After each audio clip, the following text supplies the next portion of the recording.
Hola gente de YouTube, hoy les traigo dos creepypastas, que les helarán la piel. Sin más charla, comencemos.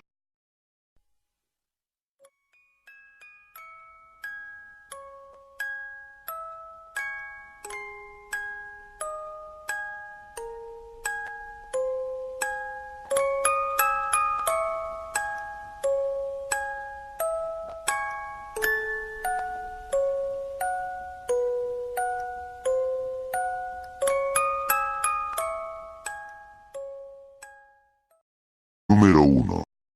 El suicidio de Mickey Mouse. Bien, escuchen que existe una caricatura que no fue distribuida nunca, ni siquiera para los fans más apasionados de Mickey Mouse.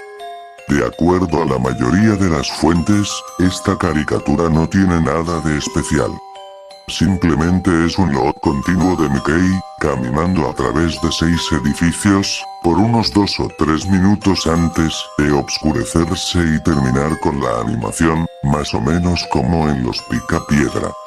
A diferencia de las musiquitas alegres de siempre, la canción de esta caricatura no era una canción para nada.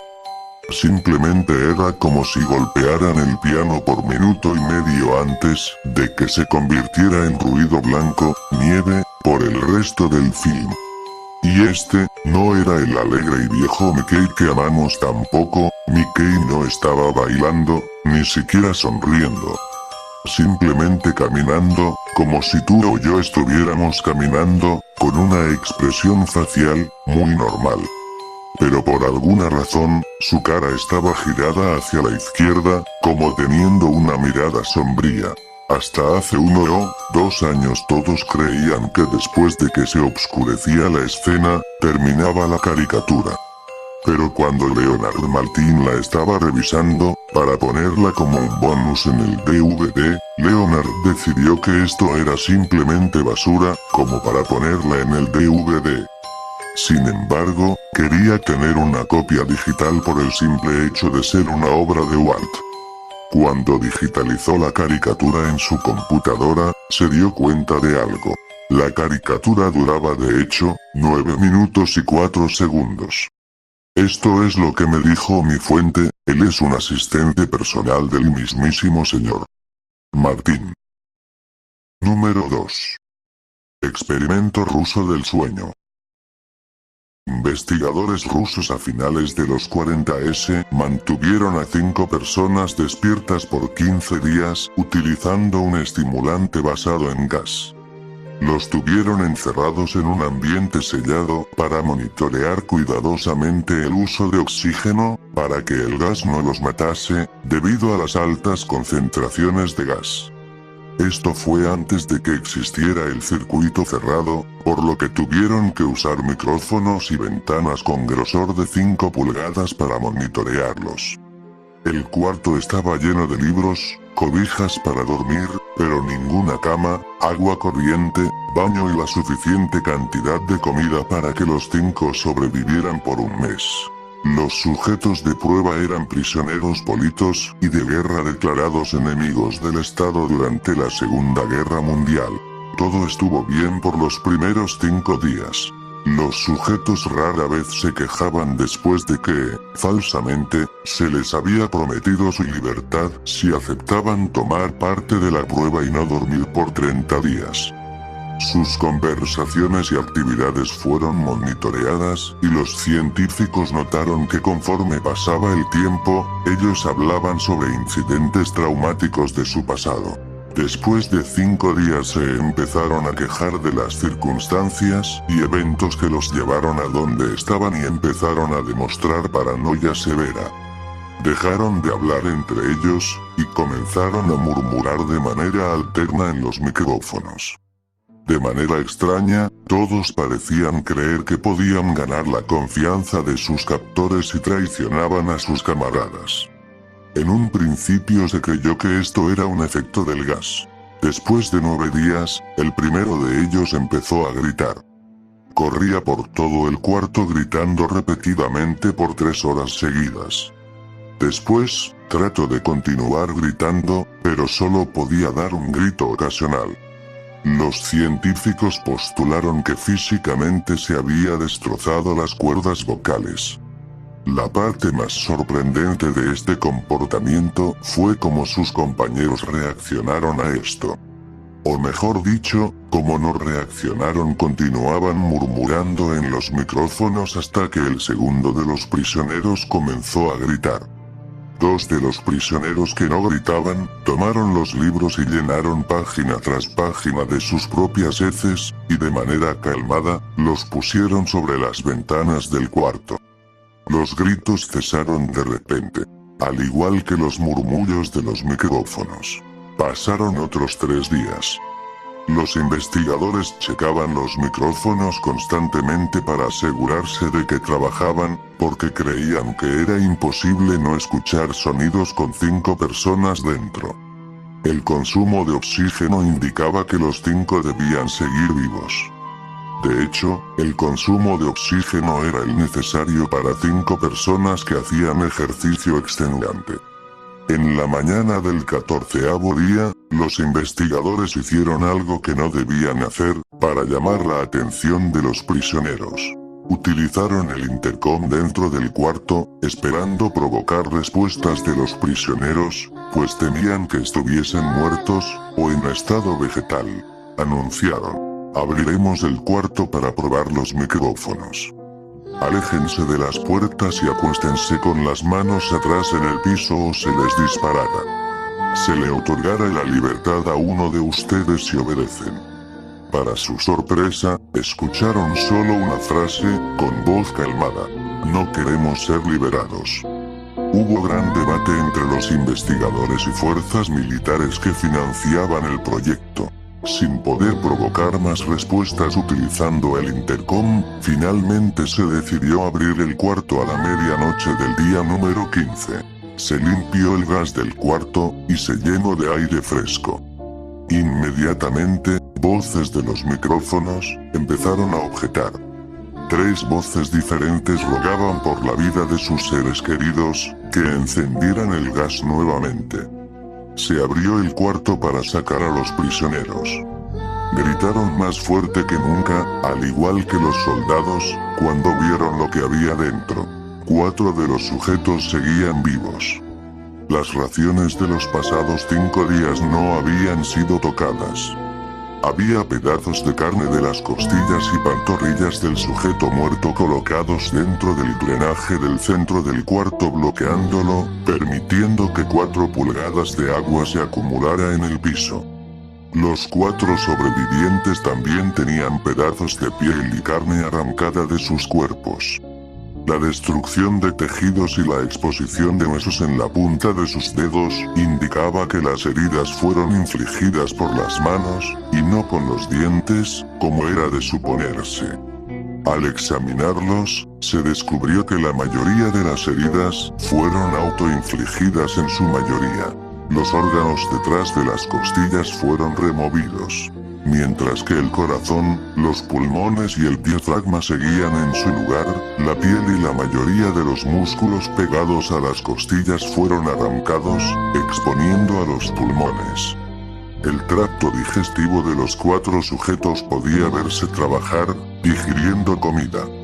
Rápidamente se hizo aparente estaban digiriendo su propia carne, y que ellos la arrancaron y se la comieron en el transcurso de los días.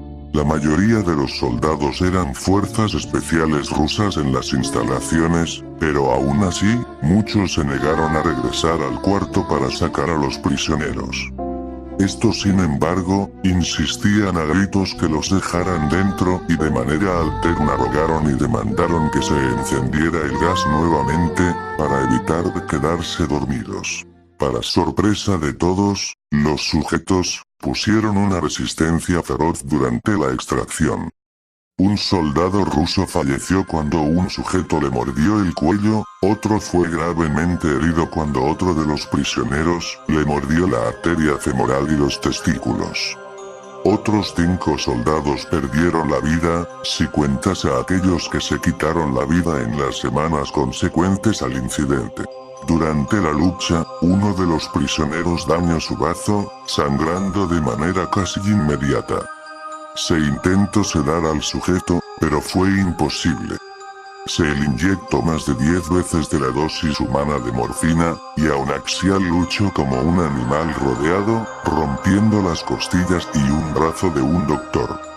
Se veía latir su corazón al máximo por 2 minutos completos, mientras se desangraba, y continuó gritando por más de 3 minutos, atacando a quien se le acercara, repitiendo la palabra más una y otra vez, cada vez más débil, hasta que cayó en silencio.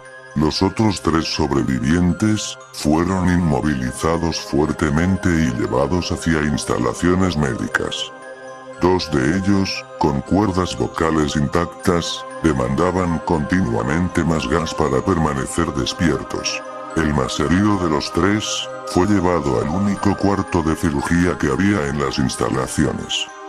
En el proceso de su preparación para colocar nuevamente sus órganos en su lugar, se notó que el sujeto era totalmente inmune a los sedantes. Peleó furiosamente cuando el gas anestésico se le estaba colocando. Se necesitó un poco más de anestesia de la normal para sedarlo, pero al momento que sus ojos se cerraron, su corazón se detuvo. En la autopsia, se encontró que en su sangre, había 3 veces la cantidad normal de oxígeno. También se rompió 9 huesos en la lucha para no ser controlado. El segundo sobreviviente, era el que primero gritó del grupo. Con sus cuerdas vocales destruidas, él no pudo objetar la cirugía, y solo reaccionaba agitando violentamente la cabeza en desacuerdo cuando se le administraba el gas anestésico. Afirmó violentamente con la cabeza cuando alguien sugirió en hacer la cirugía sin anestesia, y no reaccionó durante la misma, que duró 6 horas, en la cual se intentó reemplazar sus órganos abdominales y cubrirlo con lo que quedaba de su piel. El cirujano afirmó que era médicamente que el sujeto siguiera con vida. Una enfermera aterrada que ayudó en la cirugía, comentó que la boca del paciente formaba una sonrisa cada vez que sus ojos se encontraban. Cuando la cirugía terminó, el sujeto miró al cirujano y empezó a hacer sonidos fuertemente, como tratando de hablar. Asumiendo que esto era de gran importancia, el cirujano le entregó un papel y una pluma, para que el paciente pudiera comunicarse. Sigue cortando, escribió. Se le hizo la misma cirugía sin anestesia a los otros 2 sujetos. Se les tuvo que inyectar un paralítico, pues ellos reían constantemente, y le era imposible realizar la operación axial al cirujano. Una vez paralizados, solo podían interactuar con sus ojos. En el momento en que pudieron hablar nuevamente, exigieron una vez más el gas estimulante. Los investigadores trataron de averiguar por qué se lastimaron de esa forma axial mismos, y por qué querían el gas nuevamente. La única respuesta fue: debo permanecer despierto. Se reforzaron a los 3 sujetos y los devolvieron al cuarto, para espera de su destino. Los investigadores, enfrentando la furia de sus benefactores militares, por haber fallado las metas del proyecto, consideraron dar eutanasia a los prisioneros. El comandante, un ex KGB, vio potencial en el proyecto, y en su lugar decidió ver qué pasaría si ponían el gas nuevamente. Los científicos se negaron rotundamente, pero al final, tuvieron que aceptar. En preparación para ser sellados nuevamente en el cuarto, los prisioneros fueron conectados a un monitor EEG. Para sorpresa de todos, los 3 dejaron de pelear en el momento que se dieron cuenta que los regresarían al gas. En este momento, era obvio que los 3 estaban haciendo un gran esfuerzo por mantenerse despiertos. Uno de los prisioneros estaba murmurando una canción. El sujeto mudo peleaba con sus ataduras de piel, como si tratara de enfocarse con algo. El último sujeto mantenía su cabeza en la almohada y parpadeaba rápidamente. Siendo este el primero al que se le puso el EEG, la mayoría de los investigadores monitoreaban sus ondas cerebrales con sorpresa. Eran normales la mayor parte del tiempo, algunas veces, aparecía una línea recta de manera inexplicable. Parecía que repetidamente sufrían de muerte cerebral. Mientras analizaban los datos, una enfermera notó que los ojos del sujeto se cerraron. Sus ondas cerebrales cambiaron inmediatamente por las de sueño profundo, luego se pusieron rectas, y de manera simultánea, su corazón se detuvo.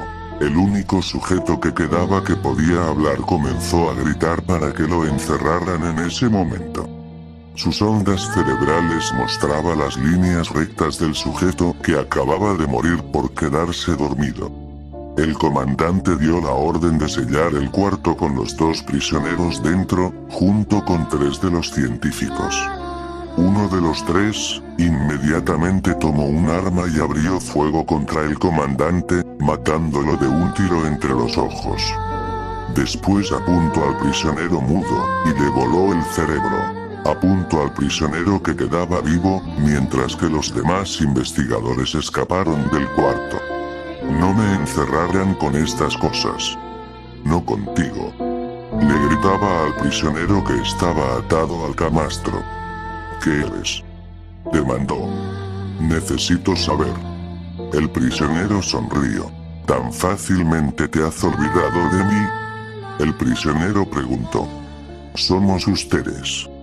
Somos la locura que está encerrada en todos ustedes, rogando por libertad en cada momento de tu vida, desde lo más profundo de tu mente animal. Somos aquello de lo que te escondes en tu cama todas las noches. Somos lo que duermes y silencias, y paralizas cuando te vas a tu cielo nocturno, donde no te podemos alcanzar. El investigador hizo una pausa. Apuntó al corazón del prisionero y disparó. El EEG mostró una línea.